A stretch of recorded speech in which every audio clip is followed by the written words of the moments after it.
My favorite series is Adanme. It is a BL. It is Heaven Official's Blessing, and it's a love story between two guys that love each other very much.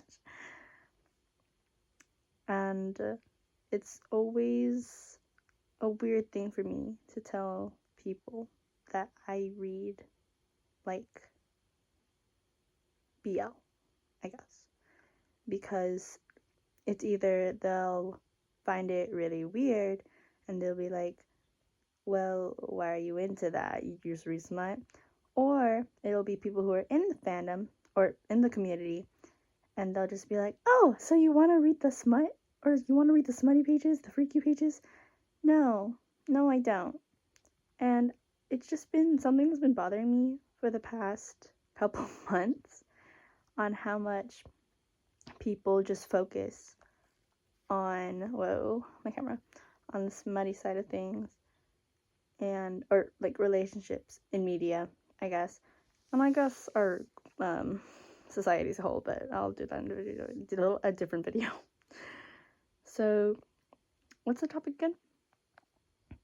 I find myself reading queer media more just because it's easier to relate to as a queer person, even if it's between two boys and not two girls, because I am a girl. And also because a lot of straight couples in media are depicted so, like, similarly, like, all the same. And specifically, the girl is always short-statured, like, really curvy, helpless, sad, pale-skinned, and then the guy either has dark eyes and dark hair, or tan skin, but not too dark, quote unquote, don't cancel me,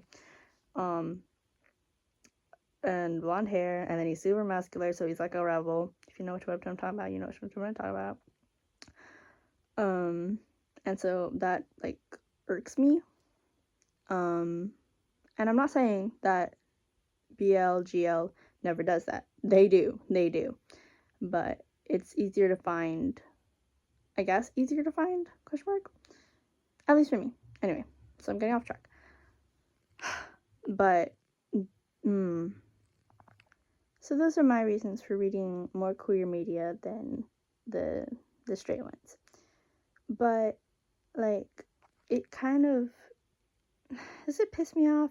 It weirds me out how so many people will say, oh, BL is more interesting, BL is more cool. Ew, they never say cool. BL is just better. Why is it better? Because you just get to see two men get it on? Like, yes, you can like smut. Sure, I guess. But you shouldn't, like, say one type of relationship, at least, like, between, like, genders and stuff, is better than another because they have, like, penises and stuff. I don't know why I got quiet. But, like, you know, it's just weird. Can we not over-sexualize one type of body? Because I'm tired of people over-sexualizing women, and I'm also tired of women over-sexualizing men. Let's stop and look into our hearts, please, before I rip yours out because you're really annoying. Anyway, does that make sense to anyone? I hope I connect with someone here. Because BLGL straight is so much more than just two or more people getting it on. Because we need to stop. And also, we need to stop with the weird pedophile relationships that are like, oh, it's okay because he's hot, or the weird no consent relationships, or like just the ones where it's like such a weird power difference. Jinx lovers.